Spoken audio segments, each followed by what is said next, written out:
మేము వినుచు ఉండగా నీ మాటలు మాతో మాట్లాడమని ప్రార్థిస్తూ ఉన్నాం.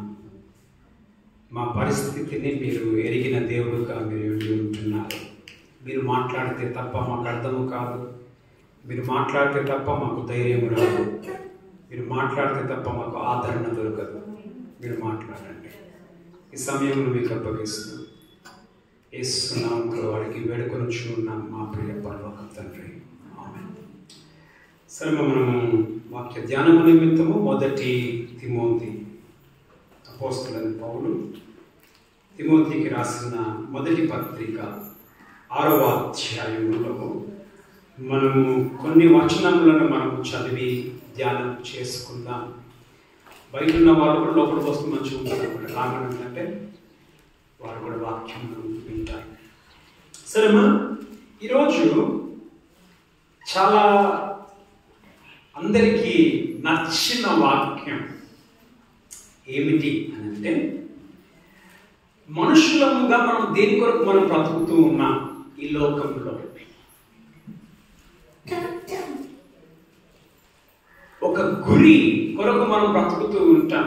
ఒకటే ఉద్దేశాన్ని, ఒకటే ఆశయం కొరకు మనం బ్రతుకుతూ ఉంటాం. అది ఏమిటి అని అంటే ఏంటిది మాది? Good, super. నా మైండ్లోనే మీరు చెప్పారు, డబ్బు కొరకు మనం బ్రతుకుతాం. డబ్బు మీద లోకము నడుస్తూ ఉంది కదమ్మా. మనము అనేకమైన ప్రకటనలు చూస్తూ ఉంటాం, అడ్వర్టైజ్మెంట్స్ మనం చూస్తూ ఉంటాం. డబ్బు ఎట్లా సంపాదించాలి, మా దగ్గర రండి, మేము మీకు డబ్బు సంపాదించి దారి చూపిస్తామని అంటారు. పోతారు కదా. మా వ్యాపారం ఎట్లా మాకు పెరగాల, డబ్బు ఎట్లా సంపాదించాలి. మా వాక్యాంశము ధనముతో నువ్వు ఏ విధముగా ఉండాలి, డబ్బుని గురించి నీ ఆలోచన ఏ విధముగా ఉండాలి అనే అంశము పైన మనం ధ్యానం చేస్తాం. ఏమంశమ్మా? డబ్బుల గురించి నీవు ఎలాంటి ఆలోచనను కలిగి ఉండాలి అని బైబిల్ సెలవిస్తూ దాన్ని మనం చూసుకుందాం. కారణం ఏంటంటే ఈ రోజులలో మనుషుల యొక్క బ్రతుకంతా డబ్బు డబ్బు డబ్బు. పగలనక రాత్రనక పడుకోకుండా శ్రమ చేసి డబ్బులు సంపాదిస్తున్న రోజులలో మనము జీవిస్తూ ఉంటున్నాం. డబ్బుకున్న విలువ మనిషికి కూడా లేదు, ప్రాణానికి కూడా లేదు. డబ్బుకున్న విలువ నీ కూతురుకు ఉండదు, నీ భర్తకు ఉండదు. డబ్బు లేకపోతే సమాజంలో ఏముండదు మా మర్యాద కదా. డబ్బు లేకపోతే మర్యాద ఇవ్వడు మనకి. నువ్వేమి చేయాలనుకున్నా డబ్బుతో నువ్వు చేయగలవు. డబ్బు డబ్బు డబ్బు. వాక్యం ఏమి సెలవిస్తుంది? డబ్బుని గురించి నువ్వు ఏ విధముగా నీవు ప్రవర్తించాలి. ఇక మనం చూస్తే ఇది పౌలు తిమోతికి రాస్తూ ఉన్నాడు. మనం బైబిల్ గ్రంథంలో మనం చూస్తే పత్రికలు రాశాడు పౌలు. పత్రికలలో కొన్నింటిని జనరల్ ఎపిసోడ్స్ అంటారు. జనరల్ అంటే ఆయన సాధారణంగా రాసిన పత్రికలు. రెండవది ప్రిజన్ ఎపిసోడ్స్ అంటారు. ప్రిజన్ అంటే ఏంటిది? జైల్లో నుంచి రాసిన పత్రికలు. మూడవది వచ్చేసి పాస్టరల్ ఎపిసోడ్స్ అంటారు. అంటే ఏంటంటే పాస్టర్కి రాసిన పత్రికలు. అయితే ఇక్కడ మనం చూస్తే తిమోతి, మనం 1వ అధ్యాయం 3వ వచనంలో చూస్తే తిమోతి ఎఫెసీకి పాస్టర్గా ఉంటాడు. తిమోతి పౌలు ద్వారా రక్షణలోనికి వచ్చాడు. తిమోతి పౌలుతో పరిచర్యలో ఉన్నాడు. ఇప్పుడు తిమోతి ఎఫెసీ పట్టణంలో పాస్టర్గా ఉన్నాడు. కాబట్టి కాపరిగా ఆయన ఏ విధముగా ఉండాలి అని ఆయన రాస్తూ ఉన్నాడు. అబద్ధ బోధలతో నువ్వు ఏ విధముగా ప్రవర్తించాలి, ఏ విధంగా వారిని ఎదిరించాలి, ఒక కాపరిగా సంఘమును ఏ విధముగా నువ్వు మాదిరిగా ఉండాలి అనేది పౌలు తిమోతికి ఇక్కడ రాస్తున్నాడు. మనం చూస్తాం. అయితే పాస్టరల్ ఎపిసోడ్స్ అంటే పాస్టర్ పత్రికలు 3, 1 తిమోతి, 2వ తిమోతి, తర్వాత తీతు. ఈ 3 పాస్టరల్ లెటర్స్ అని చెప్పేసి అంటూ ఉంటారు. అయితే ఇక్కడ మనము ఈ యొక్క 6వ అధ్యాయములో 3 రకములైన క్రైస్తవులను చూస్తాం.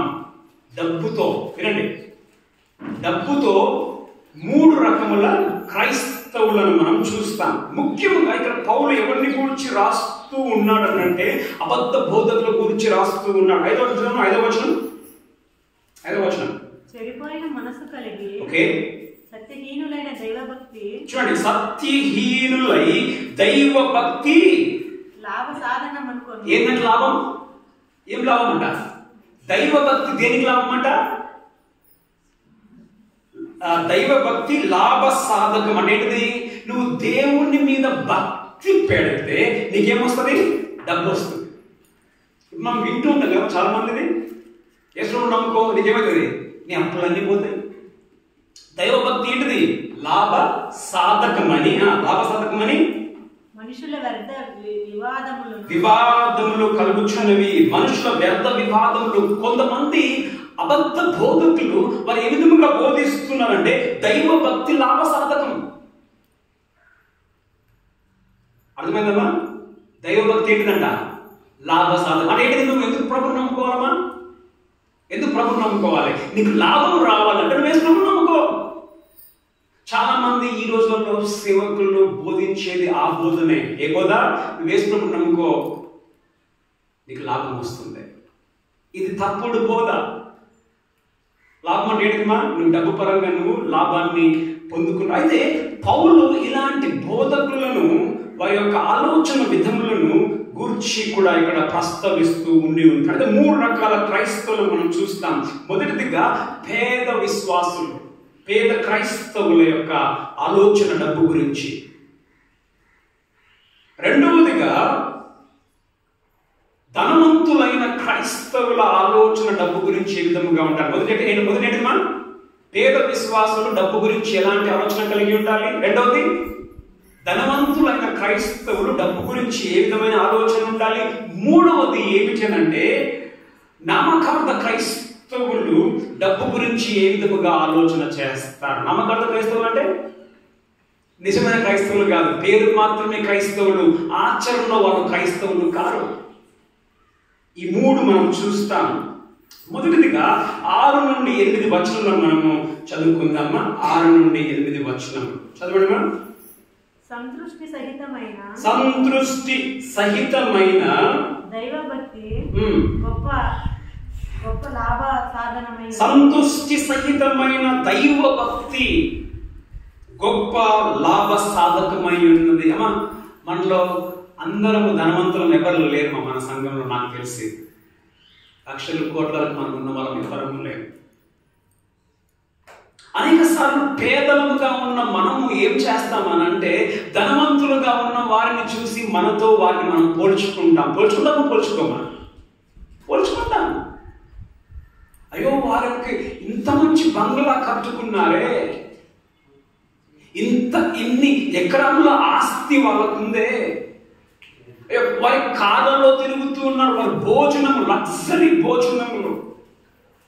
ఏమా కొన్ని సందర్భాల్లో అయ్యో వాళ్ళ పిల్లలు అంత పెద్ద స్కూల్లో చదువుతున్నారే, అయ్యో నా పిల్లలు చదివించుకునే స్తోమత కూడా నాకు లేదే. పేద క్రైస్తవులు. అనేక సార్లు అనిపిస్తుంది కదా, అనిపిస్తాను కదా వేరే వాళ్ళని చూసినప్పుడు. అప్పట్లో నేను మార్గంలో వెళ్తూ ఉన్నప్పుడు కొత్త బిల్డింగ్లు వచ్చేస్తా ఉన్నాయి ఆ దారిలో, అడవిలో. చాలా బాధ అనిపిస్తుంది. మనం రూపాయి కొరకు మనం ఏడుస్తాం, వాళ్ళు బంగ్లాలు కట్టుకుంటున్నప్పుడు బాధ అనిపిస్తుంది. మన బతికేంటది, నా బతికేంటది. ఇక్కడ కూర్చున్న నీకు కూడా అలాంటి ఆలోచనలు కూడా నువ్వు వెళ్ళుండొచ్చు.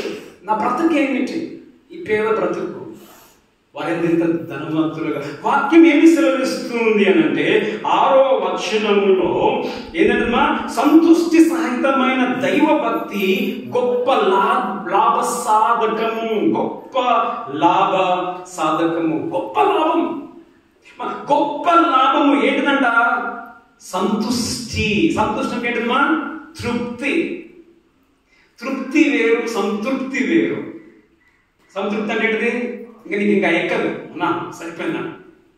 సంతృప్తి. ఈ సంతృప్తి ఎక్కడి నుండి వస్తుంది అని అంటే దైవ భక్తిని బట్టి సంతృప్తి వస్తుంది. సంతృప్తి అంటే అర్థం ఏంటంటే బయట ఎలాంటి కఠినమైన పరిస్థితులు ఉన్నా, వినండి, బయట నీకు ఎలాంటి కఠినమైన పరిస్థితులు ఉన్నా నీకు లోపల సమాధానం నువ్వు కలిగి ఉంటావు. అర్థమవుతుందా? ఏంటిది సంతృప్తి అంటే? బయట నీ పరిస్థితులు ఎంత కఠినముగా ఉన్నా నీకు లోపల ఏముండదమ్మా? సమాధానం. అది సంతృప్తి. తినడానికి తిండి లేకపోయినా నీకు సంతృప్తి. నీ బిడ్డలకు ఫీజు కట్టలేని స్థితిలో నువ్వు ఉన్న సంతృప్తి. ఆరోగ్యం బాగలేకపోతే హాస్పిటల్కి బిల్లు కట్టలేకపోయినా సంతృప్తి. నీ ఆస్తి ఎంత ఉన్నా తక్కువ ఉన్నా నీకు అందులో ఏముంటుంది? మనకి అందులో సంతృప్తి. ఈ సంతృప్తి ఎక్కడి నుండి వస్తుందంట? ఎక్కడ వస్తుందమ్మా? దైవభక్తి. ఏంటిమా? దైవభక్తి. సంతుష్టి సహితమైన దైవభక్తి గొప్ప లాభ సాధకం. గొప్ప లాభం ఏంటిదంటే నీ ఐశ్వర్యము, నీ అంతస్తులు, నీ కోట్ల, నీ ఎకరములు ఆస్తులు కాదు నీకు సంతోషాన్ని ఇచ్చేది. ఎంతమంది కోట్ల ఆస్తులు సంతోషం ఉంటుందా వాళ్ళకి? అమ్మా సంతోషం ఉండదు. మనం చూస్తాం ఇంట్లో కోట్ల ఆస్తులు సంతోషం ఉండదు. నీకు నాకే ఏమి లేదు, నీకు నాకే సంతుష్టి, ఒక తృప్తి. ఈ తృప్తి ఎక్కడి నుండి వస్తుంది అని మనం చూస్తే దైవ భక్తి నుండి ఈ తృప్తి వస్తుంది.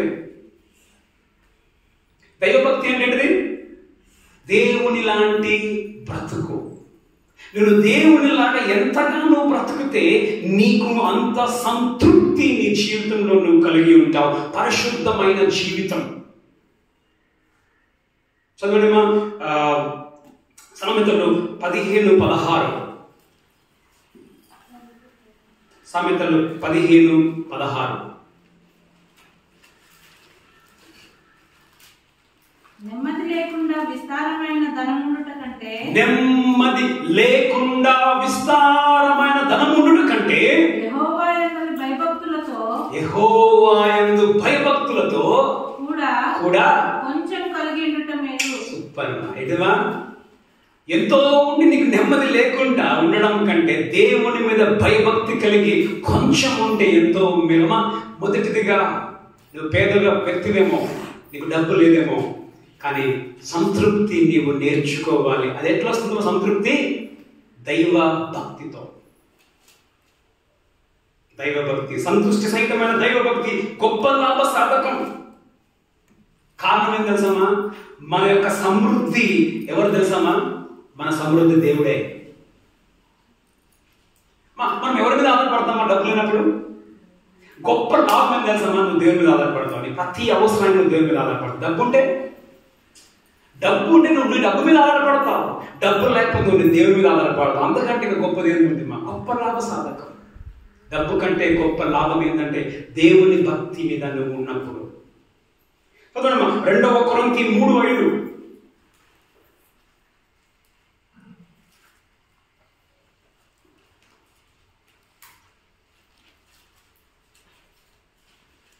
మా వలన ఏదైనా అయినట్లుగా ఆలోచించుటకు మా ఎంతట మేమే మేము సమర్థులం కాబట్టి మాకు ఆస్తులు లేవు, మాకు అంత శక్తి లేదు, మా అంతటా మాకు ఏమీ లేదు. సామర్థ్యం అని కాదు, మా సామర్థ్యము ఏంటి? మా యొక్క సామర్థ్యము దేవుని వలనే కలిగి ఉన్నది. మా సామర్థ్యం ఎవరి వలన? దేవుని వలన. ఇంగ్లీష్ లో చాలా బాగుంది, అవర్ సఫిషియన్సీ. సఫిషియన్సీ అంటే ఏంటి? పూర్తి సమృద్ధి. ఎవరు మన సమృద్ధి? మన సమృద్ధి దేవుడు. ఎవరైతే పేద క్రైస్తవులు ఉన్నారో మన సమృద్ధి ఎవరమ్మా? దేవుడే. మాకేమో ఆస్తులు ఉన్నాయని కాదు, మేము గొప్పవారం అని కాదు. ఒకవేళ మేము గొప్పవారం అయితే, మేము సమృద్ధి గలవారం అయితే దానికి కారణము దేవుడే. 2 కొరింథీ 9:8.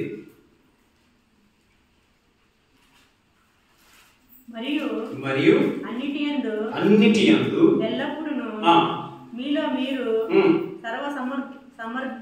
సమృద్ధి గలవారే. చూడండి, మీలో మీరు సర్వ సమృద్ధులు. వీళ్ళెవరు? వీళ్ళు విశ్వాసులైన వారు. మీలో మీరు సర్వసముద్రులు అంటే సఫిషియంట్.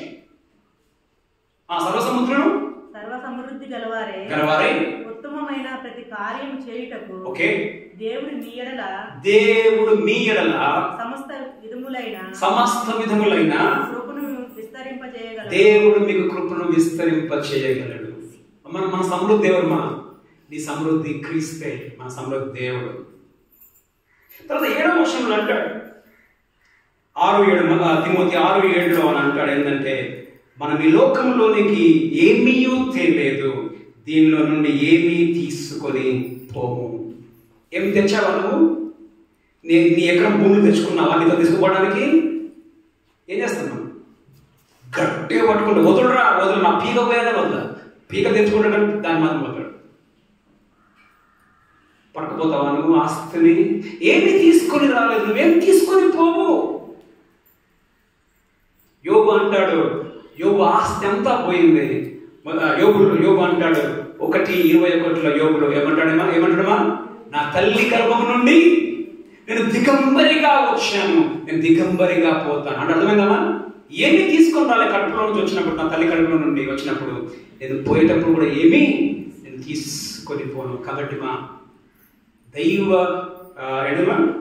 6వ వచనంలో సంతృష్టి సహితమైన లాభ సాధకము, మనుషుల గొప్ప లాభ సాధకము. మనం ఏం తీసుకొని పోము అంటే మన ఆశ. ఒకవేళ నీకు ఆస్తులు ఉన్నాయి అనుకో, నీకు మనసు ఎక్కడ ఉందమ్మా? నీకు ఆస్తి ఉంటే మనసు ఆస్తి మీదే ఉంటుంది. ఆస్తి లేకపోతే నీకు మనసు అనేది ఉండదు. నీకు ఏమీ తీసుకొని రాదు, ఏమీ తీసుకొని మనం పోము. అయితే ఎట్లా మీరు సంతృప్తిగా ఉండాలంట? పేదలైన క్రైస్తవులు ఏమంటున్నారు? కాగా అన్న వస్త్రములు గలవారమై ఉండి వాటితో తృప్తి పొందుదుము. దేంతో తృప్తిమా? అన్న వస్త్రములతో మనం తృప్తి ఉందాం. అనేది భోజనము, ఇంకా నివాసము. ఉండేకి ఇల్లు, తినేకి తిండి ఉంటే చాలు. దాంతో మీరు సంతృప్తిగా మీరు ఉండండి. ఎక్కువ తింటామా? ఎక్కువ తిండికి అయిద్దామా? ఎక్కువ తిండికి కాదు. కాబట్టి ఏమైతుందమ్మా? ఇదేంటంటే నీకు కావాల్సింది, నీకు ఇల్లు లేకపోతే, నీకు ఇల్లు లేకపోతే నువ్వు బయట బజార్లో ఉన్నా, నీ కడుపులో అన్నం లేకపోతే మాడిపోతావు. మనకు కావలసినవి ఏంటిదంటే భోజనము, గూడు. చూడమ్మా, ఆదికాండము 28లో 20వ వచనం. ఆదికాండం 28:20.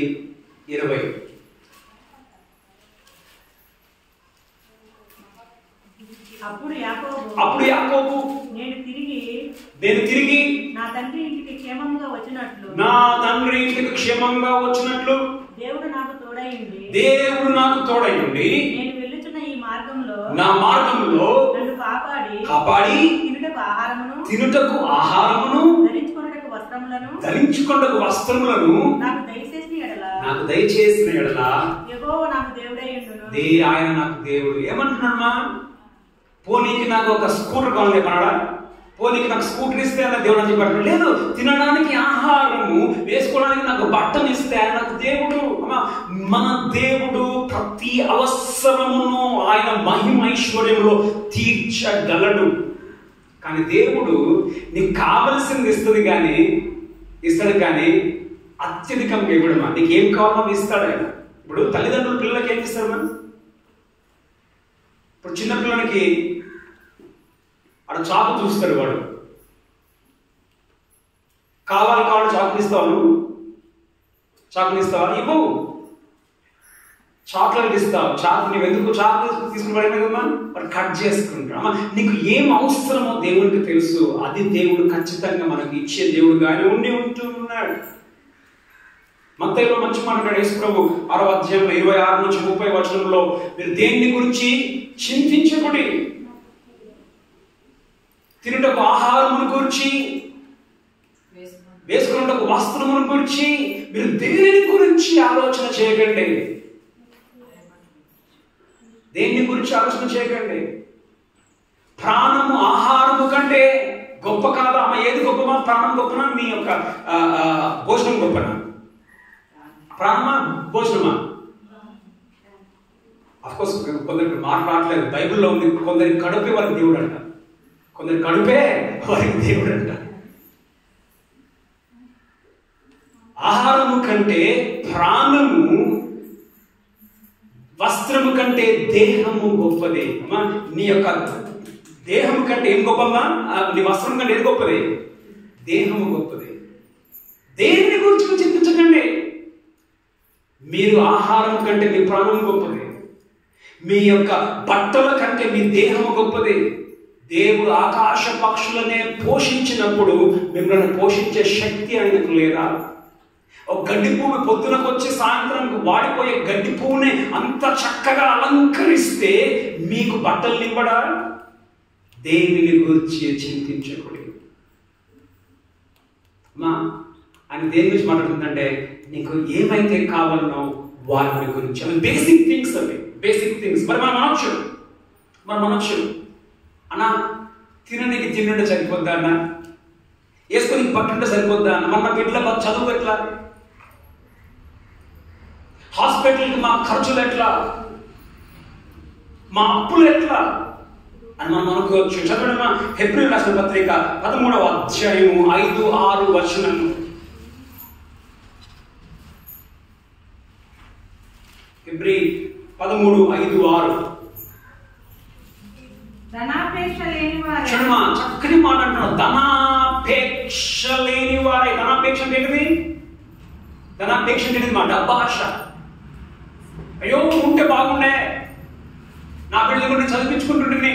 ధనాపేక్ష లేని వారై మీకు కలిగిన వాటితో. ఏంటమ్మా? నీకు కలిగిన వాటితో. నీకు ఎంతుంది? నీ సంబళం ఎంత అన్నా? నా సంబళం 10,000 రూపాయలే అన్నా. నా సంబళం 1,00,000 రూపాయలు కాదన్నా, నా సంబళం 10,000 రూపాయలే. బైబిల్ అంటుంది, ధనాపేక్ష లేని వారై మీకు కలిగిన వాటితో. కలిగింది ఏంటిది? ఆ 10,000 రూపాయల సంబళం కలిగిన వాటితో.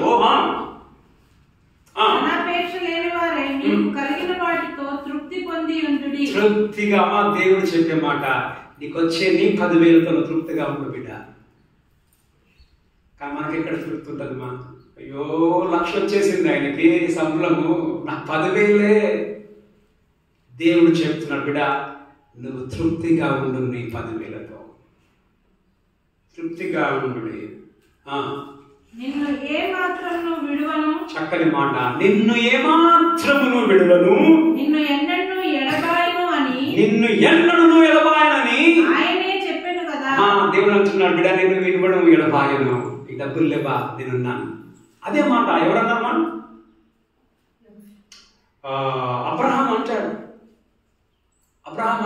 ఏమంటాడు? సొదొమ ఏమన్నాడు?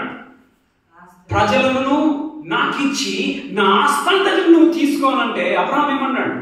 నువ్వు పోగు కూడా తీసుకోను, ఎందుకంటే నా ఆస్తి ఎవరు? దేవుడే. నా ఆస్తి నా దేవుడే. అమ్మా దేవుడు అంటున్నాడు, పేదగా నువ్వు పేదదానమేమో, నువ్వు పేదవానమేమో, నీకు డబ్బులు లేవేమో. దేవుడు అంటున్నాడు, బిడ్డ నువ్వు తృప్తిగా ఉండు. నీకు వచ్చిన 10,000లో నేను విలువను, ఎడబాయను. చూసుకునే సత్తా నాకు ఉంది. నేను చూసుకునే సత్తా ఒకటే. నీకు కావాల్సింది ఏంటిదమ్మా? దైవభక్తి. దైవభక్తి కలిగి ఉండు. నీకు సంతృప్తి దానంతటా అదే వస్తుంది. చదవండి సామెతలు 13:11.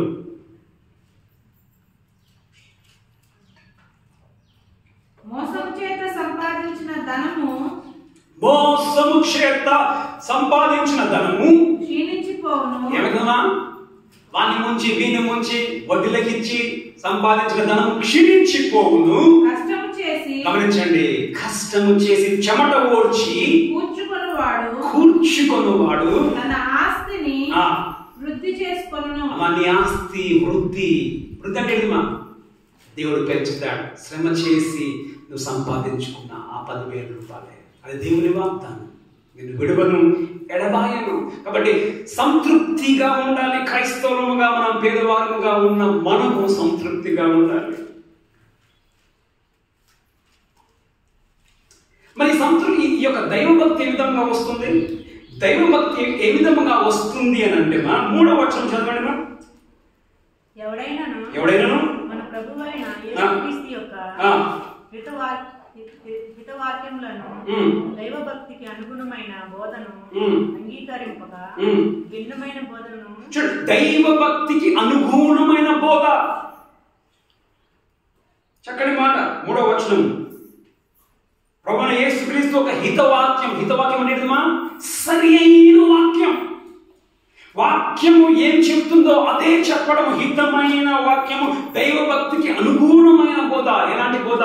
దైవభక్తికి అనుగుణమైన బోధ నువ్వు బట్టి నీకు దైవభక్తి వస్తుంది. కానీ ఈ రోజుల్లో బోధ ఎట్లున్నాయమా? ఇక్కడే అంటాడు ఎట్లున్నాయి బోధలు. 5వ వచనం ఎట్లుంది? 5వ వచనం ఏమంటున్నాడు? దైవభక్తి లాభసాధకం. ఈ రోజుల్లో బోధ ఏంటంటే నువ్వు యేసు ప్రభువుని నమ్ముకుంటే నీకు లాభం వస్తుంది. అది తప్పుడు బోధ. యేసు ప్రభువుని నమ్మితే నీకు లాభం వస్తుంది అంటే నువ్వు ఎట్లానే బతుకురా బాబు, ఆయన నమ్ముకో, నీకు లాభం వస్తుంది. కానీ ఏ విధంగా నీకు దైవభక్తి వస్తుందంటే సరి అయిన వాక్యమును మనం వినుటను బట్టి. ఈ రోజుల్లో ఎక్కడుందమ్మా సరి అయిన వాక్యం? మనం గొప్పలు చెప్పుకుంటా ఉంటాం కొందరి గురించి. అన్నా ఆయన వచ్చిండన్నా నీ మనసులో ఏముందో చెప్పేస్తాడన్నా, నీ పేరు పెట్టి పిలుస్తాడన్నా, నీ రోగం ఏందో చెప్తాడైనా, నీ బతికేందో చెప్పడైనా, నీ పాపం బతికేందో వాక్యానుసారంగా చెప్పడు. నీకేం చెప్తాడు? నీకు ఎలాంటి మంచి జరుగుతుందో అలాంటి మనం నమ్ముతాం. అమ్మ అది దైవభక్తిని ఇవ్వదది. దైవభక్తిని ఇవ్వదది. వాళ్ళు చేసేది వ్యాపారము నీతో, నీవు చేసేది వ్యాపారము దేవునితో. నేను మొన్న ఇక్కడ హొసూరుకి వెళ్ళాను. హొసూరుకి వెళ్ళినప్పుడు ఆ చర్చిలో నేను తర్వాత మీకు కావాల్సిన నేను మీకు గ్రూప్లో పెడతాను, అప్పుడు నేను చూస్తాను ఏ విధంగా ఉందో. ఆ చర్చికి వెళ్ళినప్పుడు అక్కడ కానుకల ఒక దాని మీద ఇది పెట్టారు. ఏంటిది? కానుకలను గురించి. ఓకే, రకరకాల కానుకలు రాశారు ఇక్కడ. ఓకే, రకరకాల కానుకలు. అమ్మ కానుకలు ఎన్ని ఉన్నాయి బైబిల్లో? కొన్ని రకాలు ఉన్నాయి. బైబిల్లో లేని రకాల కానుకలు రాస్తారు. ఎట్లా? మనము ఎక్కడికి హోటల్కి వెళ్తే ఇది దోశ, మసాలా దోశ, ఉల్లి దోశ, అట్టు దోశ, రకరకాల దోశలు ఉంటాయి కదా, అట్లా కానుకలు రకరకాలు ఉన్నాయి కదా. చదువుతాం చూడండి ఏమేమి కానుకలు. మొదట కృతజ్ఞత కానుకంట ఒకటి, రెండవది దశమ భాగం కానుకంట రెండవది, మూడవది బర్త్డే కానుక. బైబిల్లో బర్త్డే కానుకంట. తర్వాత పెళ్లిడే కానుకంట. పెళ్లి చేస్తున్న కానుకంట, పాస్టర్కి పోతుంది. తర్వాత వాగ్దానం వస్తే కానుకంట, మీ గ్రూపులు తర్వాత మీకు పంపిస్తారు. వాగ్దానం కానుక. తర్వాత డొనేషన్ కానుకంట. ఎన్ని కానుకలు? 1, 2, 3, 4, 5, 6 రకాల కానుక. ఇదా బోధ? చాలా మంది పాస్టర్లు ఏ విధంగా వాళ్ళు పరిచర్యకు వస్తారంటే మేము యేసు ప్రభువుని గురించి చెప్పి మేము డబ్బులు సంపాదించుకోవాలి. వాళ్ళకి లాభం ఏం లాభము? దైవభక్తి గురించి ఇతరులకు చెప్తే మనకు లాభం వస్తుందని వాళ్ళ బాధ. మనకేంటిది? మనకి దైవభక్తికి అనుగుణమైన బోధ వద్దు. మనకి ఎప్పుడు కావాల్సింది ఏంటిది? అన్న ఆయనకు బాగా శక్తి ఉందన్న, ఆయనలో శక్తి కావాలన్నా, వాక్యం శక్తి నీకు కావాలన్నా. వాక్యం శక్తి మనకు అవసరం లేదు. ఎవరి శక్తి కావాలా? ఆయన శక్తి నీకు కావాలా. వాళ్ళని బట్టి మనం తిరుగుతూ ఉంటాం. కాబట్టి మా దైవభక్తికి అనుకూలమైన బోధను బట్టి, సరి అయిన బోధను బట్టి మనకు దైవభక్తి మనకు ఉంటూ ఉన్నది. పౌలు అంటాడు ఒక మాట, చక్కని మాట. ఎవరమ్మా? నేను సంపన్న స్థితిలో ఉండనెరుగుదును, దీన స్థితిలో ఉండనెరుగుదును, కడుపు నిండి ఉండుట ఎరుగుదును, తర్వాత ఆకలితో ఉండనెరుగుదును, అన్నీ సమస్తము నన్ను బలపరచువాని అంతే నేను చేయుచున్నాను, నేను సమృద్ధి కలిగి ఉన్నాను అంటాడు. పౌలు జైల్లో ఉండి మాట్లాడుతుంది, నేను సమృద్ధిగా నాకు ఉన్నది సమృద్ధి. మొదటిది మా పేదలైన మనం ఏం నేర్చుకోవాలి? ఒకటి, దైవభక్తితో కూడిన సంతృప్తి మనకు ఉండాలి మొదటిదిగా. రెండవది, ఇప్పుడు ఎవరికి అనంటే యేసు ప్రభు నమ్మి ధనవంతులుగా ఉన్నవారు. మొదటి ఎవరమ్మా? యేసు ప్రభువును నమ్మి పేదైన వారు ఎట్లుండాలి, డబ్బు గురించి నేర్చుకున్నాం. ఇప్పుడు రెండవది, యేసు ప్రభువును నమ్మి డబ్బు ఉన్న వాళ్ళు ఏ విధముగా ఉండాలి డబ్బు పట్ల. ఇక్కడ ఎంతమంది ధనవంతులు ఉన్నారు? అందరూ మీకే తెలవాలి. ఉన్నారా ధనవంతులు? ధనవంతులు లేరు. ఎక్కడ ఉండే ఉండొచ్చు. ఎకరాలు నీ ఆస్తి ఎంత వస్తుంది? వస్తుందా? ఒక 10 లక్షలు వస్తుందా? ఒక 30 లక్షలు వస్తుందా? ఉండరు. మనం ఆఫ్కోర్స్ ఇక్కడ ఉన్నారు, కొందరు అక్కడ ఉన్నారు. ఎందుకంటే వాళ్ళకి లేదు, ఏం తినట్టే ఉంటారు, కానీ వాళ్ళ ఆస్తులు అమ్మితే వాళ్ళకి లక్షలు వస్తాయి. ఓకే, సో ఇప్పుడు మనం బైబిల్లో మనం చూస్తే ధనవంతులైన వారిని గురించి వాక్యము ఏమి సెలవిస్తుంది. మనం చూస్తూ ఉంటాం. ఈ రోజులలో చాలా మంది సంబరం ఎంత తెలుసా? ఒక్కొక్కరికి, కొందరికి బెంగళూరులో మీరు చూడండి, ఒక్క నెలకి 2 లక్షలు సంపాదిస్తారు. తక్కువ నెలకి 1 లక్ష. నిజమా కాదా? నెలకి 1 లక్ష సంపాదించే వాళ్ళు ఉన్నారు. ఇంకెక్కువ తెలుసా? ఎవరన్నా ఇంకెక్కువ సంపాదిస్తారా? 2 లక్షల కంటే ఎక్కువ ఉన్నారమ్మా. 4-5 లక్షలు సంపాదించే వాళ్ళు అంట నెలకి. అలాంటి క్రైస్తవులు ఎంతో మంది ఉన్నారు. వాళ్ళకి బైబిల్ ఏం చెప్తూ ఉంది అని అంటే 17 నుంచి 19 వర్షాలు మనం చూస్తాం. బైబిల్ ఏం చెప్తుంది? నువ్వు ధనవంతురాలు అయితే ఇక్కడ కూర్చున్నావేమో, అది నీతో దేవుడు మాట్లాడుతూ ఉన్నాడు. 17వ వచనం చదవండి. ఇహమందు ధనవంతులైన వారు గర్విష్ఠులు కాక అస్థిరమైన ధనమునందు నమ్మిక ఉంచక సుఖముగా అనుభవించుటకు సమస్తమును మనకు ధారాళంగా దయచేయు దేవుడి యందే నమ్మిక ఉంచుడని ఆజ్ఞాపించుచున్నాను. ఇంగ్లీష్ లో ఐ చార్జ్ అని ఉంది. ఆజ్ఞాపించుచున్నాను. తర్వాత 19 చివరి భాగంలో కూడా అదే మాట ఏంటంటే వారికి ఆజ్ఞాపించుము. ఆజ్ఞాపించమంటే ఏంటిది? ఆజ్ఞాపించమంటే ఏంటిది? తమిళ చదువు. తమిళలో 17 ஐஸ்வர்யம் உள்ளவர்கள் இவர் பாப்பான சிந்தனை உள்ளவர்களாகிலும் நிலையற்ற ஐஸ்வர்யத்தின் மேல் நம்பிக்கை வையாமலும் நாம் அனுபவிப்பதற்கு சகலவித நன்மைகளும் நமக்கு சம்பூர்ணமாய் கொடுக்கிற ஜீவனுள்ள தேவன் மேல் நம்பிக்கை வைக்கவும் நன்மை செய்யவும் நற்கிரியைகளும். ஓகே, 19 చదువు. 19 நித்திய ஜீவனை பற்றிக் கொள்ளும்படி வருங்காலத்திற்காக தங்களுக்கு நல்ல ஆதாரத்தை பொக்கிஷமாக வைக்கவும் அவர்களுக்கு கட்டளையிடு. కట్టలై ధనవంతునికి నువ్వు కట్టలై ఇడితే ఏమవుతుంది? ధనవంతునికి అర్థమైంది. కట్టలు అంటే ఆజ్ఞ. నీ డబ్బుతో భద్రంగా ఉన్నాడు ఏమంటాడు? ఫస్ట్ ఆ శాసనం. మా డబ్బుల్లోనికి నువ్వు గట్టిగా మాట్లాడేమైందా? ఫస్ట్ ఉన్నాడు, ముందు కానిస్తే కదా వాడు, అంతేనా? కానీ బైబిల్ చెప్తుంది నువ్వు ఆజ్ఞాపించు. ఆజ్ఞాపించు అంటే ఎవరు వింటారు అని అంటే ఎవరికైతే తగ్గింపు మనసు ఉంటుందో దేవుని మాటలు వినేకి వాళ్ళకి అవుతుంది. తగ్గింపు లేకపోతే డబ్బున్నోడికి దేవుడు కూడా అక్కర్లేదు. వాడికి దేవుడు కూడా అక్కర్లేదు. అది ఇక్కడ అంటున్నాడు ఏంటంటే ఇహమందు ధనవంతులైన వారు. ఇహమందు ధనవంతులు అనేది ఈ లోకంలో ధనవంతులైన వారు. మనం చూస్తున్నాం అనేకులు యేసు ప్రభువుని నమ్మి లక్షలు సంపాదించుకున్న వాళ్ళు ఉన్నారు. బెంగళూరులో చూడండి, ప్లాట్లు కొంటూ ఉంటారు, కోట్లు పెట్టి కొంటూ ఉంటారు, కార్లలో తిరుగుతూ ఉంటారు. అఫ్కోర్స్ మన దగ్గర వస్తూ ఉంటారు కదా, అప్పుడు బెంగళూరు నుంచి వస్తుంటారు, కార్లు వేసుకుని వస్తూ ఉంటారు.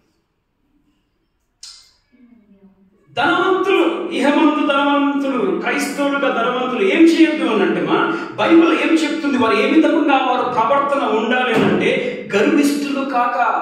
డబ్బున్న వారికి ఏమిటమ్మా? గర్విష్ఠులు. గర్విష్ఠులు అంటే ఏం తెలుసా?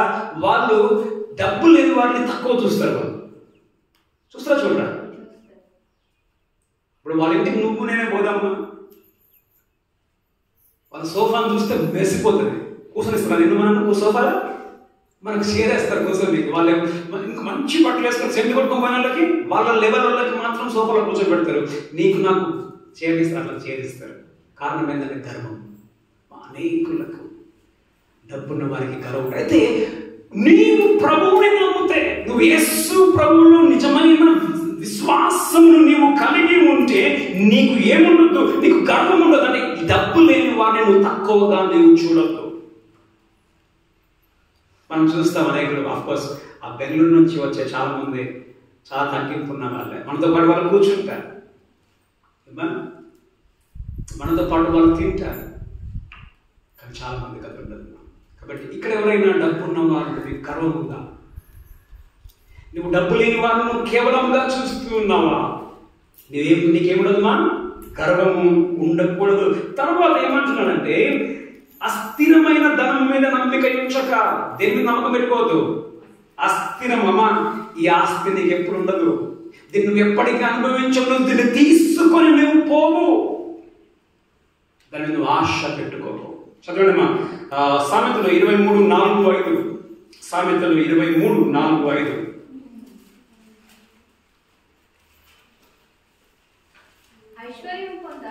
ఐశ్వర్యము పొంద దేనికి ప్రయాసపడదట? డబ్బు కావాలి, డబ్బు కావాలని ప్రయాసపడకుము. నీకు అట్టి ఆలోచన ఒకవేళ వచ్చినా కానీ దాన్ని విడిచిపెట్టు. ఏమి విడిచిపెట్టాలంట? డబ్బు సంపాదించాలి ఎక్కువ అన్న ఆలోచన వచ్చిన దాన్ని విడిచిపెట్టుము. చెప్పండి. నీవు దాని మీద మనసు పెట్టిన తోడ ఆ ధనము నీకు లేకపోవును. ఖచ్చితముగా అది రెక్కలు ధరించి ఎగిరిపోతుంది. ఏమ్మా, నీవు నమ్ముకున్న ఆస్తి ఎగిరిపోతుంది. దాని మీద ఆశ పెట్టుకోకమ్మా, దాని మీద ఆశ పెట్టుకోకు. మరి ఎవరి మీద ఆశ పెట్టుకోవాలంట? అక్కడే అంటున్నాడు, ధనమందు నమ్మిక ఉంచక సుఖముగా అనుభవించుటకు సమస్తమును మనకు ధారాళముగా దయచేయు దేవుని అందే నమ్మిక ఉంచుము. ఎవరి మీద నమ్మకం ఉంచాలా? ధనం మీద కాదు. ఎవరి మీదమా? దేవుని మీద. మన దేవుడు ఏం చేస్తాడంట? సుఖముగా మనం అనుభవించుటకు సమస్తం మనకు దయచేసే వాడుగా ఆయన ఉండి ఉంటున్నాడమ్మా. ధనం ఆయన ఇచ్చిందే, ఆయన మనకందరికీ ధనము ఆయన ధనం ఇచ్చేవాడు కాబట్టి ఆయన యందు నమ్మిక ఉంచాలి. కాబట్టి ధనవంతులైన వారు మొదట వాళ్ళకి ఏముండదుమా? గర్వం ఉండకూడదు. ధనవంతులైన వారు ధనమును నమ్ముకోకూడదు. ఇప్పుడు మరి ఏ విధముగా ధనవంతులుగా ఉండాలి అని అంటే 19 వస్తున్నామా, ఏ విధంగా ధనవంతులుగా ఉండాలి? 19 చదువు. వారు వాస్తవమైన జీవమును సంపాదించుకుని నిమిత్తము రాబో కాలమునకు మంచి పునాది తమ కొరకు వేచుకొనుచు మేలు చేయు వారు సత్క్రియలు అను. ఓకే, సత్క్రియలు అను ధనము గలవారు. ఎలాంటి ధనం ఉండాలంట వీళ్ళకి? మంచి పనులు అన్న ధనం, మంచి పనులు అన్న ధనం. నీవు ధనవంతమా? చాలా ఇప్పుడు నీకు డబ్బుల్లో నుంచి నువ్వు 10 మందికి ఇస్తే వాళ్ళు ఏమంటారమ్మా?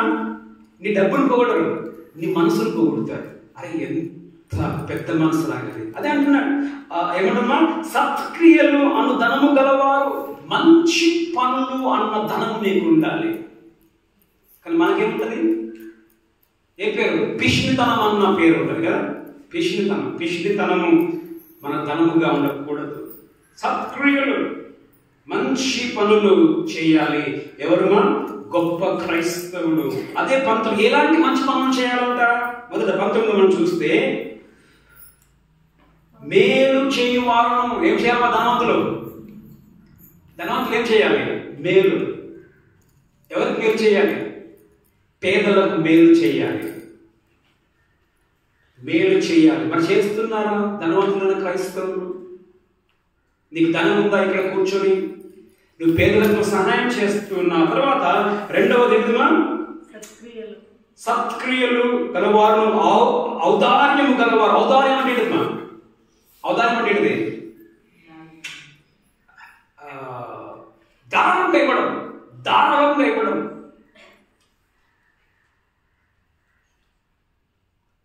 నువ్వు ధారాళంగా ఇస్తావా? ధనవంతులు మనం ధారాళంగా ఇస్తారా? రూపాయి పోనీయాడు ధనవంతులు. ధారాళముగా ఇవ్వడం సంతోషంతో. నేను ఒక ఉదాహరణ చెప్తాను. ఒక స్టైల్ పరిగెత్తాను. మొన్న ఒక అతను ఇక్కడికి వచ్చిపోయినాయనే, ఓకేమా, వచ్చిపోయినాయనే పేరు చెప్పను. సో వాళ్ళు ఒక దగ్గరికి వెళ్ళారు సేవకి వెళ్ళిన తర్వాత అక్కడ ఇట్లనే యేసుప్రభుని నమ్మిన వాళ్ళ దగ్గరికి పోయి, సార్ మేము ఇక్కడ కొత్తగా వచ్చాము కాబట్టి మాకు సేవ కొరకు మాకు గాడి లేదు, మాకు బండి లేదు, కాబట్టి మాకు ఏదైనా సెకండ్ హ్యాండ్ బండి మాకు కావాలి, చూసి పెట్టండి అని అడిగారంట వాళ్ళు. సెకండ్ హ్యాండ్ బండి ఎందుకు అని అంటే, సేవ కొరకు మాకు అంత డబ్బు లేదు కాబట్టి సెకండ్ హ్యాండ్ సరిపోతుంది. సరే అని చెప్పి అన్నారంట. సరే అని చెప్పి అన్న తర్వాత మరుసటి దినం వాళ్ళకి ఫోన్ చేశారంట, మీరు తొందరగా షోరూమ్కి రండి అని చెప్పేసి. మొన్న జరిగిన కథ, షోరూమ్కి రండి అని. సార్ షోరూమ్కి ఎందుకు సార్, నేను అడిగింది సెకండ్ హ్యాండ్ బండి కదా, మీరు రండి షోరూంలో. అది అనుకున్నట్ట, షోరూంలో కూడా సెకండ్ హ్యాండ్ బండ్లు అమ్ముతూ ఉంటారు. షోరూంలో సెకండ్ హ్యాండ్ బండి అనుకొని పోయాడంట. పోయిన తర్వాత చెప్పిండంట, చూసుకొని ఇంట్లో ఏ బండి కావాలి.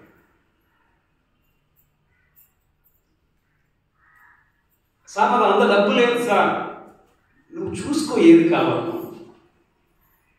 డబ్బంతా ఆయన కట్టాడంట. ఆ సేవకుని కొరకు ఔదార్యముగా మనం ఇవ్వాలి. ₹1,00,000 పోయాయే, తక్కువ పోయాయి ₹1,00,000. ఇప్పుడు వాళ్ళు ఎందుకు ఇవ్వగలిగారు అని అంటే, ఆయనకి డబ్బులతో పెద్ద వాళ్ళకి కష్టం ఏం లేదు, కానీ ఎన్నో లక్షలు ఉంటాయి. ఎన్నో లక్షలు ఉన్నప్పుడు ₹1,00,000 పోతే పెద్ద ఇదేమి కాదు, కానీ చాలా మందికి దాన్ని వదులుకోవడానికి కష్టం.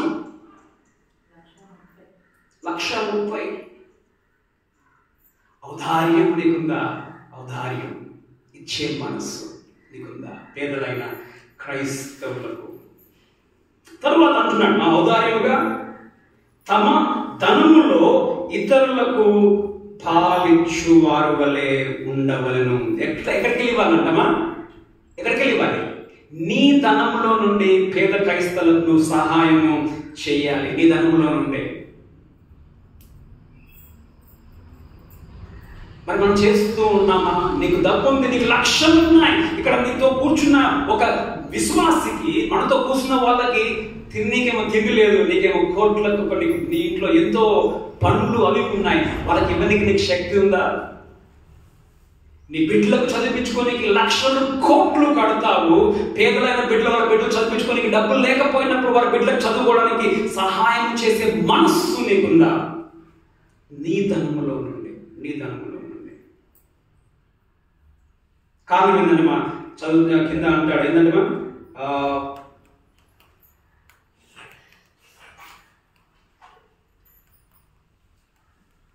చదవండి 18 నుంచి, వారు వాస్తవమైన జీవమును సంపాదించుకున్నట్టుకు. చూడండి, జీవమును అంటే ఏంటి? మనం పరలోకమును సంపాదించుకున్నట్టుకు నిమిత్తము రాబో కాలమున మంచి పునాది తమ కొరకు వేసుకొనొచ్చు.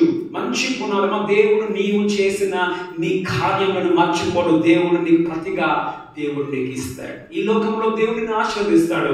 పరలోకమందు ఆయన వచ్చినప్పుడు కూడా దేవుడు నీకు ఆశీర్వాదమును ఇస్తాడు. ఇది రెండవ కేటగిరీ. మొదటి ఎవరు? పేదలైన క్రైస్తవులు. రెండవది ధనవంతులైన క్రైస్తవులు. ఇప్పుడు వస్తుంది అసలు క్రైస్తవుడు. ఎక్కడ అంటే 9 నుండి 10 వచనాలు అని చెప్పి నేను ముగిస్తాను. చదవండి 9 నుంచి 10. ధనవంతులగుటకు అపేక్షించువారు. చాలండి. అపేక్ష. ధనవంతులగుటకు ఆశపడువారు. ఇప్పుడు మనం అదే చూస్తాం కదా. ఎందుకు బతున్నారు అంటే డబ్బు కొరకు బతున్నారు. ధనవంతులగుటకు ఆశ కలుగువారు. ఈ ధనవంతులగుటకు ఆశ పడు వారికి ఏముంటుంది అంటే 10వ వచనంలో ధనాశ. 10వ వచనంలో అంటాడు ధనాపేక్ష ఉంది. 10లో కూడా. ఇంగ్లీష్లో love of money. Love of money అంటే ధనం అంటే ప్రేమ. మొదట ధనం మీద ఆశ, రెండోది ధనం మీద ప్రేమ. పక్కన భార్య కూడా ప్రేమించాడు, డబ్బులంతా ప్రేమిస్తాడు. నిన్న న్యూస్ ఒకటి చూశాను నేను. అక్క బావలు కలిసి చెల్లెని చంపేశారు. ఆస్తికుడు. డబ్బును ప్రేమిస్తారు, సొంతలో ప్రేమించరు వీళ్ళు. మొదట ధనాశ, రెండోది ఏంటమ్మా డబ్బుని వాళ్ళు ప్రేమిస్తారు. చదవమ్మ కొలస్సీ 3:5. విగ్రహారాధన అయిన ధనాపేక్ష అంటాడు. నీవు ధనమును నీవు ఎక్కువగా ప్రేమిస్తే నువ్వు విగ్రహమును ప్రేమించినట్లు, నువ్వు విగ్రహమును పెట్టుకున్నట్లే. కావున భూమి మీదనున్న మీ అవయవములను అనగా జారత్వమును, అపవిత్రతను, కామతురాతను, దురాశను విగ్రహారాధన. దురాశ ఏంటమ్మా? నువ్వు విగ్రహమును పూజించిన దాంతో సమానం. కాబట్టి మూడోది ఏంటమ్మా? వీళ్ళు ఎవరంటే నిజమైన క్రైస్తవులు కాదు. యేసుని నమ్ముతామని చెప్పి అంటారు, కానీ వారు ఆ విధంగా వారు బ్రతికేవారు కారు. వారికి ఏముంటదమ్మా? ధనాశ ఉంటది. తర్వాత ఏంటమ్మా? ధనం మీద ప్రేమ ఉంటది. తర్వాత ఏంటిదంటే 10వ వచనంలో దానిని ఆశించి అని అంటారు. దాన్ని ఆశించేది ఇంకా కావాలి, ఇంకా కావాలి. మాకు తృప్తి ఉండదా ధనం మనకి? ధనం వెనకాల ప్రజలు తృప్తి ఉండదా? తృప్తి ఉండదు. ఆ తృప్తి ఎప్పుడు చల్లారదు, ఎప్పుడు చల్లారదు. ఈ తృప్తి ఎప్పుడు చల్లారదు. ధనము ఉంటుంది, కానీ ఇంకా ధనం కావాలి. గమనించండి, మరలా చెప్తున్నాను నేను, పాస్టర్లుగా ఈ రోజుల్లో చాలా మందికి తృప్తి లేదు. ప్రభుని నమ్మిన వాళ్ళలో చాలా మందికి ధనవంతులకు తృప్తి లేదు. దాంట్లో ఒక కారణం చెప్పాలంటే ధనం ఉంటుంది, కానీ పెళ్ళప్పుడు ఏమంటారు? నాకు కట్నం కావాలి. నీకు ఉంది కదా కోట్లు, ఇంకా లక్షలు ఎందుకు నీకు? ఇంకా ఆశ దానిని ఆశించి ఎవరికైతే తక్కువ ఇచ్చినప్పుడు సరిపోదో, నేను గమనించమ్మా, ఎవరికైతే తక్కువ ఇచ్చినప్పుడు సరిపోదో వానికి ఏమీ సరిపోదు. మొన్న చంద్రాలలో నేను ఒక దగ్గరికి వెళ్ళాను. కట్లపురం, అఫ్కోర్స్ మన ఎవరిది అంజుది ఎంగేజ్మెంట్ నిమిత్తం కట్లకు మేము వెళ్ళాను. కట్లకు వెళ్ళినప్పుడు అక్కడ ఆ వ్యక్తి ఒక మాట అంటున్నాడు. ఏమన్నా చక్కటి మాట అన్నాడు, మనిషికి దేవుడు ఆయుష్ తక్కువనే ఇచ్చాడు, కానీ ఆశ మాత్రం ఎక్కువే మనిషికి. అంతేనంట, తక్కువ ఆయుష్ మాత్రం తక్కువ, ఆశ మాత్రం కోరికలు లేవు మనకి. కోరికలు ఎన్నో కోరికలు, ఆశకి ఏమన్నా. డబ్బులో తప్పు కాదు, డబ్బు ఉండడం తప్పు కాదు, కానీ డబ్బుని ప్రేమించడం తప్పు. తర్వాత చదువుకోండి, తెలుగుదేశం కానీ 8:18 చదువుకోండి. తర్వాత ఈ డబ్బు నువ్వు ఎప్పుడైతే ప్రేమిస్తావో, డబ్బును ఎప్పుడైతే ఆశిస్తావో, డబ్బు కొరకే నువ్వు ఎప్పుడైతే బ్రతుకుతావో, లేనిపోని కష్టాలను కొని తెచ్చుకుంటామని వాక్యం సెలవిస్తూ ఉంది. 10వ వచనంలో ధనాపేక్ష సమస్త కీడులకు మూలము. ఇంగ్లీష్లో రూట్ ఆఫ్ ఆల్ ఈవిల్ అని ఉంది. ధనాపేక్ష దేనికి మూలమ్మా? సమస్త కీడుల కంట, ఒక కీడు కాదు, సమస్త కీడులకు మూలము. ఏమి జరుగుతుంది అని అంటే 9వ వచనంలో ఎలాంటి కీడులు నీకు వస్తాయి? ధనాపేక్ష నీకుంటే ఎలాంటి కీడులు నీకు వస్తాయి అని అంటే, శోధనలో నువ్వు పడతావు. శోధన అంటే ఏంటిది? మాటికి నువ్వు పాపం చేస్తావు డబ్బు కొరకు, అంతేనా కాదా? సంపాదించుకోనికి నువ్వు మోసం చేస్తావు, నువ్వు అబద్ధాలు మాట్లాడతావు, నువ్వు పోట్లాడతావు, నువ్వు చంపేస్తావు మనుషులని. శోధనలో పడతారు. చాలా మంది నేను విన్నాను, పాస్టర్లు రియల్ ఎస్టేట్ బిజినెస్ చేస్తారంట. క్రైస్తవులు రియల్ ఎస్టేట్ బిజినెస్ చేసిన మొత్తం మోసమే, అంతే కదా? ఇక్కడ తక్కువ తీస్తాడు, ఏం చెప్తాడు? అమ్మేటోడు చెప్తాడు ఎక్కువ. ఎట్లా అమ్ముతాడు ఎక్కువ? వాడు తీసిందేమో 10 లక్షలకి తీస్తాడు, అమ్మేదేమో 20 లక్షలకి. ఏం చెప్తాడు? నేనే దాన్ని తక్కువ తీసిన చెప్పంటాడు. ఇంకా మోసము, అబద్ధం, నానా విధంగా శోధనలోనికి పడతావు. నీవు ఒకవేళ ధనాశను కలిగి ఉంటే తర్వాత ఉచ్చులో పడతావు. అక్కడ ఉన్నాడు ఉరిలో అంటే నువ్వు చిక్కేసుకుంటావు, బయటికి రానికి కాదు. ఎందుకు?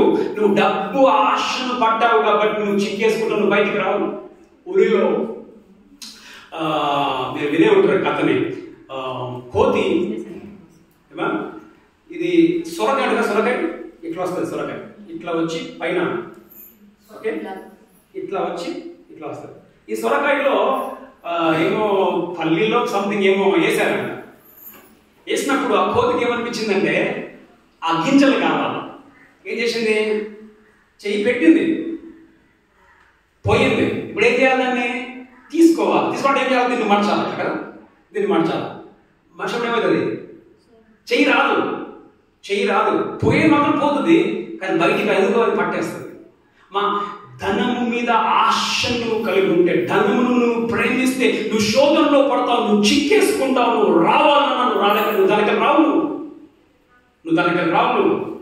మరలా దాంట్లో నేను పడిపోతావు. తర్వాత ఏం జరుగుతుంది? ఏం చేస్తుందంట?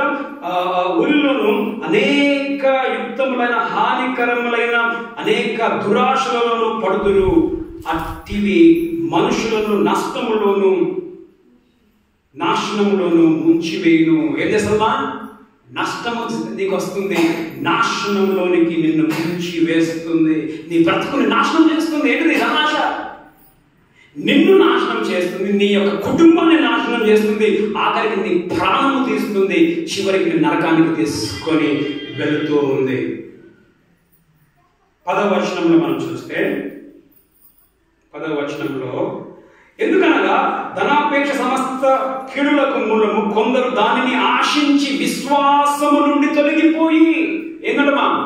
విశ్వాసము నుండి నువ్వు తొలగిపోయి నానా బాధలతో తమను తామే పొడుచుకొని, మనం పొడుచుకుంటాం, చచ్చిపోతావు డబ్బు వెనకలపోతే.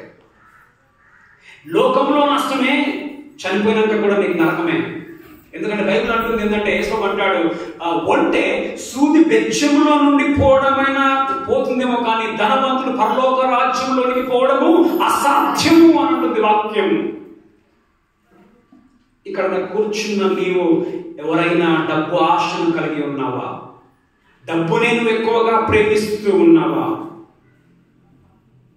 డబ్బు వెనుకల పరిగెత్తున్నావా? జాగ్రత్త, నీవు ఇప్పటికే నువ్వు చిక్కుకున్నావు, ఊరిలో చిక్కుకున్నావు.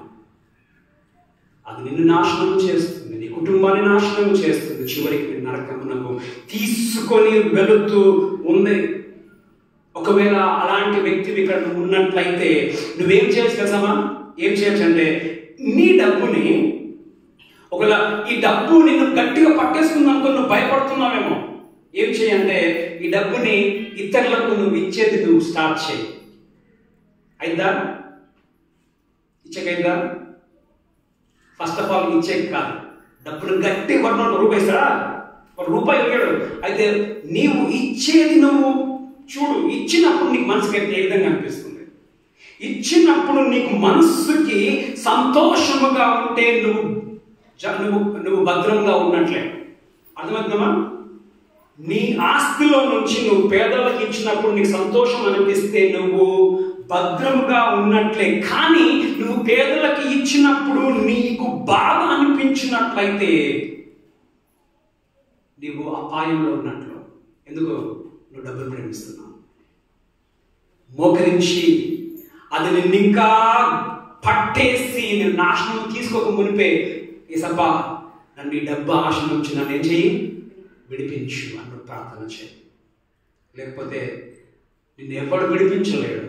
ఏ డబ్బు పరిగెత్తున్నావో అదే నీ ప్రాణం తీస్తుంది. మనం ఎంతో మందిని మనం చూస్తున్నాం. అఫ్కోర్స్ కదా, డబ్బు ఉంటుంది, కానీ డబ్బు కొరకే పోయి మర్డర్ అయిపోయిన వాళ్ళు ఎంతో మనం చూస్తూ ఉన్నాం. కాబట్టి మన దేవుని వాక్యం మనం వింటున్నాం. మనము ఏ విధంగా ఉండాలంటే, 5వ వచనం చదువుకున్న తెలుగులో, ఎందుకంటే ఇంగ్లీష్లో తెలుగులో కరెక్ట్గా లేదు. ఇంగ్లీష్లో విత్డ్రా థై సెల్ఫ్ అని అంటాడు. అలాంటి వారి నుంచి తెలుగులో చదువు 5వ వచనం. 1 తిమోతి 6:5. ಕೆಟ್ಟ சிந்தனையுள்ளவர்களும் சத்தியமில்லாதவர்களும் தேவபக்தியை ஆதாய தொழிலென்று எண்ணுகிறவர்களுமாய் இருக்கிறார்கள். மனுஷரால் உண்டாகும் மாறுபடான தர்க்கங்களும் பிறக்கும். 1 తిమోతి 6:5. సరే, ఇంగ్లీష్ లో ఉంది, అది తెలుగులో లేదు. ఇంగ్లీష్ లో ఏముందంటే, అట్టి మనుషుల నుండి దూరంగా పోవాలంట. తర్వాత 11వ వచనం చదవండి. 6:11. వీటిని విసర్జించి, దైవజనుడా నీవు వీటిని విసర్జించి, ఏం విసర్జించాలమ్మా? డబ్బు ఆశ, డబ్బు మీద ప్రేమ, దాన్ని విసర్జించాలి. యేసు ప్రభు తర్వాత ఏం చేయాలి? మనం ధనాపేక్ష లేకుండా ఉన్నదాంతో మనం ఎట్లున్నామా? సంతృప్తిగా ఉండాలి. ఏం చదువుకున్నాం? మొదటి మనం ఏం చదువుకున్నాం? సంతృష్టి సహితమైన దైవ భక్తి గొప్ప లాభ సాధకము. పేద క్రైస్తవులుగా నువ్వు ఉంటే నీ ఉన్న దాంట్లో తృప్తిగా ఉండు.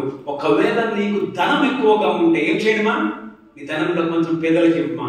అది దేవుని మనసు. ఎందుకంటే యేసు ప్రభువే తన్ను తాను మన కొరకై అర్పించుకున్నాడు. తను అర్పించుకున్నాడు. కాబట్టి మనం ధనాశ లేని వారమై ఉన్న వాటితో మనం సంతృప్తిగా ఉందాం. నిన్ను విడువను ఎడబాయనుంచి ఉన్నాడు దేవుడు. మన ప్రతి అవసరమును తీరుస్తాడు. నీకు డబ్బు ఎక్కువగా ఉంటే ఇతరులకు నువ్వు సహాయం చేయతప్పలేదు. ఒకవేళ నువ్వు డబ్బుని ప్రేమించినట్లయితే, డబ్బే నీ బ్రతుకైతే ఇప్పటికైనా నీవు మారు, లేకపోతే నువ్వు నాశనం అయిపోతావు, నరకానికి వెళ్తావు. ప్రార్థన చేసుకొని చూసుకున్నాము. తల్లి మీకు వందనములు చెల్లిస్తున్నాను. ఈ వాక్యం మేము విని ఉంచున్నాను. ప్రభా, ఈ లోకంలో డబ్బు డబ్బు డబ్బు డబ్బే సమస్తం. అందరికీ డబ్బు కొరకే బ్రతుకుతూ ఉంది లోకం. డబ్బు లేకపోతే ఏమీ జరగదు. ఉన్నా ఇంకా డబ్బు మీద ఆశ తీరని రోజులు మేము బ్రతుకుతూ ఉన్నాం. ప్రభు, నీ బిడ్డలముగా మేము ఏ విధముగా ఉన్నాం? మీరు అంటూ ఉన్నారు, సంతుష్టి సహితమైన దైవభక్తి గొప్ప లాభ సాధకం. ప్రభా, మేము ఎప్పుడైతే నీ మీద భక్తిని భయమును మేము కలిగి పరిశుద్ధమైన జీవితాన్ని మేము జీవిస్తామో, మీరు మాకు సంతృప్తిని మీరు మాకు ఇచ్చేవారుగా మీరు ఉన్నారు. నేను విడువను ఎడబాయను అని చెప్పి అన్నావు ప్రభా. మా ప్రతి అవసరమును నీ కుమారుడైన యేసుక్రీస్తు నామములో తీర్చే దేవుడుగా మీరు ఉన్నారు. నీకు వందనములు. సంఘంలో ఎవరైతే ప్రభు ఒకవేళ మాకు మా సంఘం ఇతరుల కంటే ఎక్కువ ఆస్తి కావాల్సిన దానికంటే ఎక్కువ ఆస్తి మాకుంటే మా మంచి పనులను మేము చేయనట్లుగా సహాయం చేయండి. ఔరాధ్యముగా ప్రభా, ప్రేమతో సంతోషముతో ధారాళముగా మా సంఘంలోని కానీ పేద బిడ్డలకు కుటుంబాలకు సహాయం చేసే వ్యక్తులంగా మనల్ని ఉంచుమని ప్రార్థన చేస్తూ ఉన్నాను. ఎవరైతే ఒకవేళ మా సంఘంలో ఎవరైనా డబ్బుని ప్రేమించే వారు ఉన్నట్లయితే, డబ్బు కొరకే బ్రతుకుతున్న వారైతే, డబ్బు కొరకే పరిగెత్తున్న వారైతే క్షమించమని ప్రార్థన చేస్తున్నాను ప్రభా. దాని వెనుకల కాక దాన్ని నమ్ముకునక నేను నమ్ముకున్నకు కృపను గురించి అనిపించమని ప్రార్థించి ప్రతి ఒక్కరిని పేరు పేరు చేతికి అప్పగిస్తూ దీవించి ఆశీర్వదించమని యేసుక్రీస్తు నామములో ప్రార్థించి అడిగి వేడుకొనుచున్నాను మా ప్రియ పరలోక తండ్రి. ఆమేన్.